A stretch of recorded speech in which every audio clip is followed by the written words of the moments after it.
Welcome to Fonthill, Ontario, the highest point in the Niagara region. And from there pours out Kame Kettle Beer Works. Founded in 2015, two lifelong friends' dreams came true when they first cracked open the doors to their own small batch brewery on the Niagara Ale Trail. These ale artisans have utilized wine demijohns to craft over 100 different styles of beer. Never boring, never settling, Kame Kettle Beer Works is an ongoing experiment in the finest of craft beers. And today their greatest challenge lies ahead. Teaching these nincompoops the art of brewing.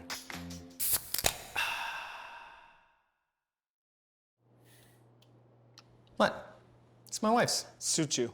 I know. Shows off my doobs nicely. My dad boobs. Makes it actually look like I do push-ups regularly. Yeah, it almost looks like you need a push-up. Whatever. I'll make this look good. Should we have a beer in our hand for this? Yeah, I don't think there'll be any more questions until we get a beer, yeah? Okay, all right, let's get a beer. Not the prettiest pour, but it'll do. All right. Cheers. Yeah, I'm Todd, one half of Kame Kettle. This is Dave. All right, guys, when it comes to BREW, one of the most important things is stay hydrated. Easy. For your health. BREW, like F-U, BREW? Okay. Yeah, not really. BREW is a chance for you guys to join us in a brew day. It can be for the home brewer, it could be for somebody who just has interest in brewing, and come join us. We like to have it interactive and get you folks delved right into it. But yeah, if we left you alone long enough, you could probably do some damage. Hey guys, welcome to BREW. Hey. Hey. Today we're gonna learn how to brew a beer. Sounds great. Yeah? Delicious. We're gonna start with our grains, which is our sugar source, right? We have to crack them open so we can get an enzyme reaction going, where the enzyme attacks starches, breaks them down into sugars, so the yeast can take care of them. Okay, so maybe we'll just, Slow down a bit. yeah, okay. Thank you. Simple's best. Yeah. We're gonna use some grains, we're gonna combine them, we're gonna soak them in some water, and we're gonna make sugar water out of that, and we're gonna make that into a beer. The reason we want the sugar is because when that goes into our fermenters, we add our yeast. Those yeast, they're magical beasts. Those little buggers eat all the sugar and poop alcohol. Poop. I haven't gone to the bathroom since Saturday. Chris, it's Wednesday. Yeah, that's not good, man. Yeah. Cheese plate was worth it, though. Guys, any questions? Yeah, so do we name the beer now, like before we brew, or does the beer just sort of name itself? I think you guys should just focus on brewing a good beer first. Yeah, but I think if you name it first, you know, it could bring character to the beer. You know, like if I say Drowning Sorrows, you think... Dark. Bitter. Delicious. Exactly. If I were to say something like Beery McBeerface, you would think... Light, airy, stupid. You know, I think we should just go with the Poops Out Coffee Stout. I can't tell if he's joking or being serious. I love coffee stouts. Yeah, he's serious. Yeah, and coffee helps you poop. I mean, if you had coffee, you wouldn't be in this cheese conundrum right now. Guys, let's just get to brewing a beer, shall we?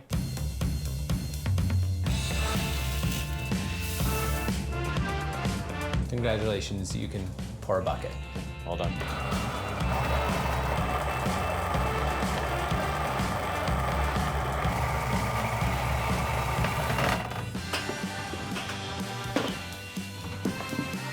Nick! Yes, chef.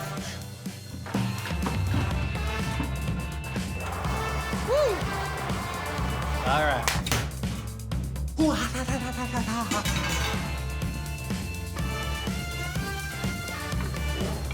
What are you making, an apple crumble? Looks like it. I see some dough balls.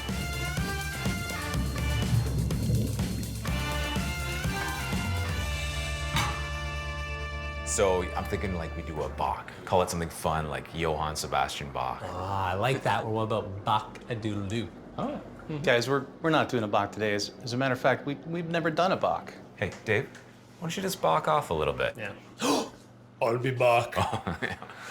Hey, have you taken that medication for your Bach pain? Oh, no, but want to give me a Bach rub?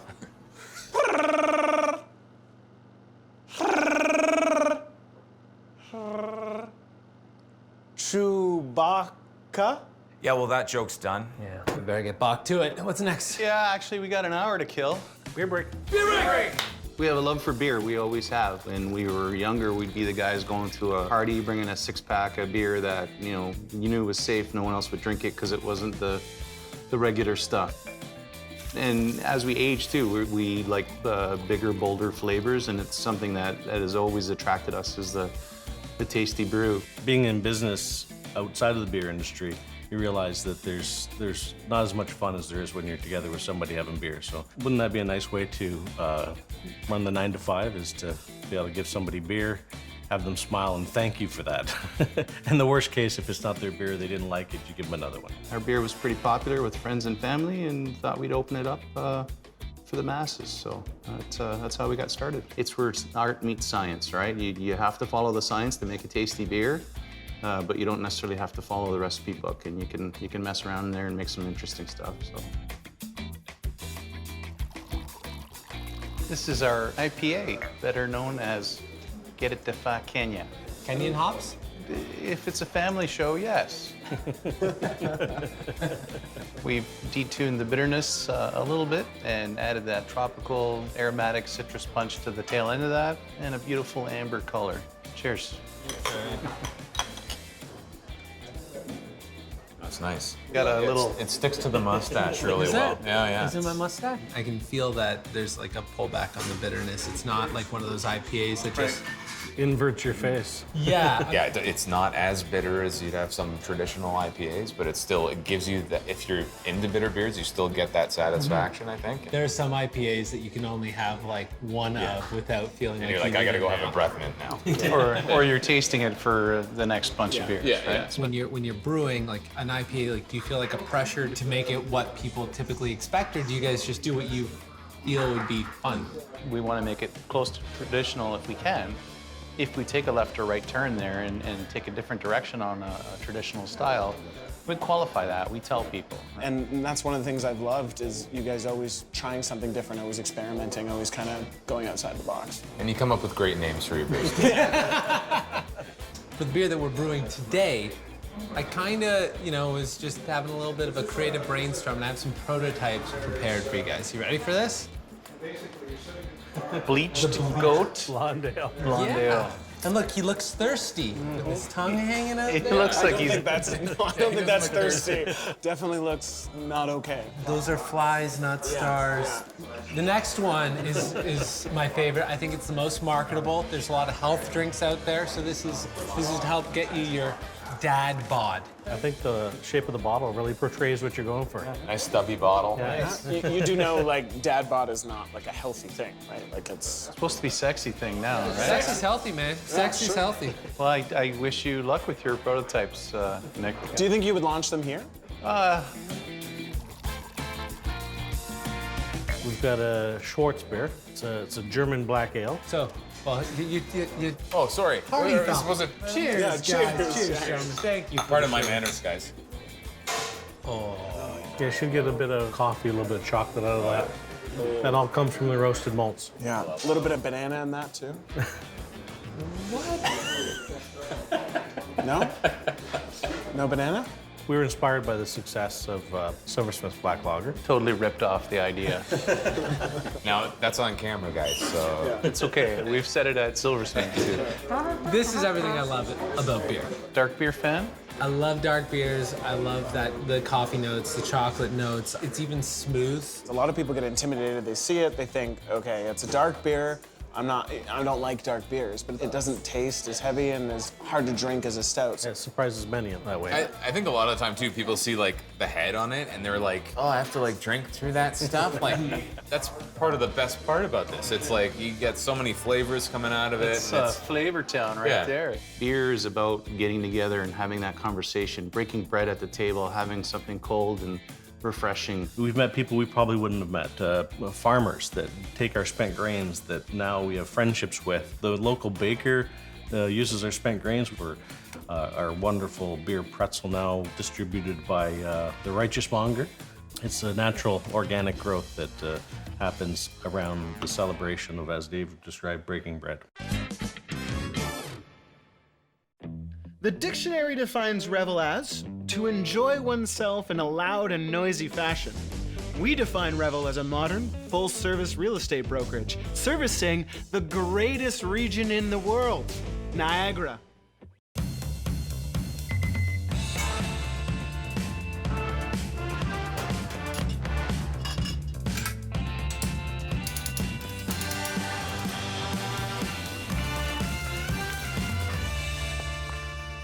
Oh no, I got yeast in my eyes. I don't want to get a yeast infection, guys. That's not how it works, man. Yeah, but you should probably go pee to prevent one. Like on it? No! Oh, hey, that's for jellyfish stings. Yeah, going pee helps prevent one from happening. Right. Yes. That's for UTIs, you know. Yeah, I know. What I don't know is why you keep turning down my beer name ideas. I'm not turning them all down. I like the one you had about the IPA. Dad bod juice. Pairs nicely with your ever-expanding waistline. Okay, you know, I'm sensitive to that. Yeah, I know. It's hard to exercise with 2 children. Maybe you should try exercising with adults. I wish we were doing a whip beer. That way we could have named it the Sharp-Witted Idiot, named it after you. Look what I found. Now we can do your coffee beer idea. Oh. How did you go to the bathroom so fast? Didn't wash my hands, no time. We should balance it with some extra hops. Yeah, and it's just poured in even. BREWERY!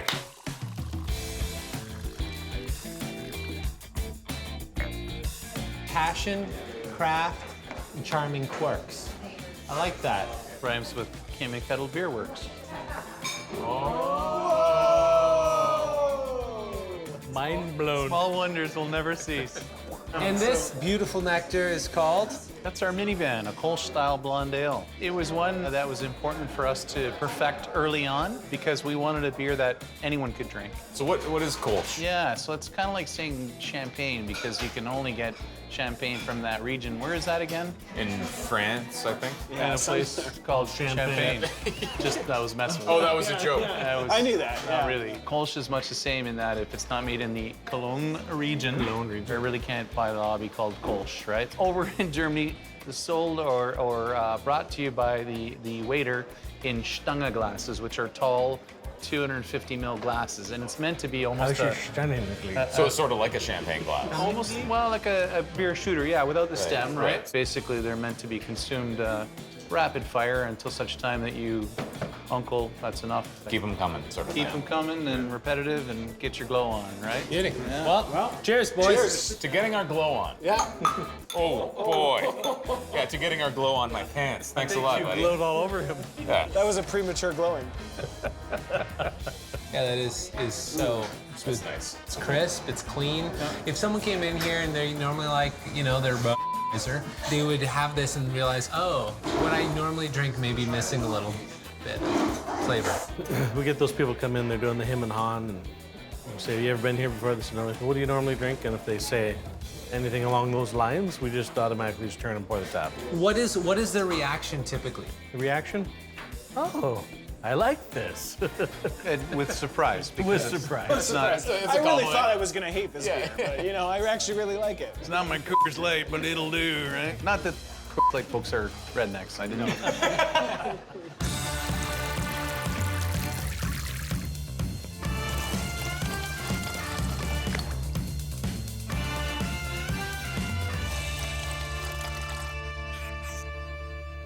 And that's it, guys. All we gotta do now is wait 2 weeks. 2 weeks. 2 weeks. You mean we don't get to try any today? Yeah, Dave, we broke our box making this. That joke is Bach. So if we could maybe get serious for a second here, I maybe kind of sort of invited like a few to 50 people tonight for a beer release party. Thinking we can try it tonight? Can't rush the science, Chris. Okay. I'm gonna have to make a few phone calls, okay?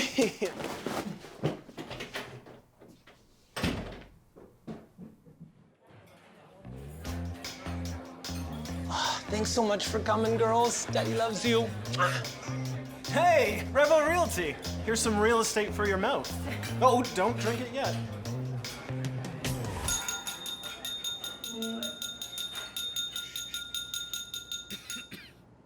Excuse me, beautiful people. Since the dawn of time, humankind has thirsted for perfection.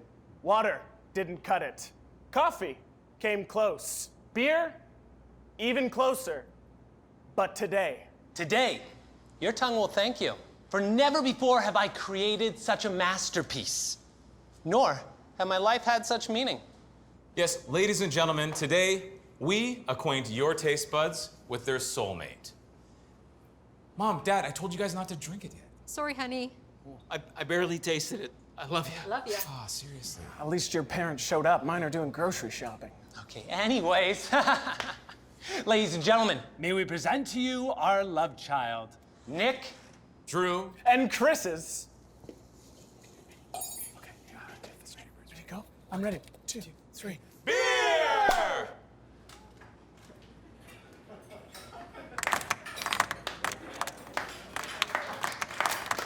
Now take our nectar to your lips. Guys, we did it. We made beer. Not only a beer, our beer. I love you guys so much. I love you. I love you so much. I love you. Make me so proud. I'm so glad we changed out that keg. That stuff was undrinkable. It was unbearable. Hey, let's open our own brewery. Let's do it. Yeah. What should we name it?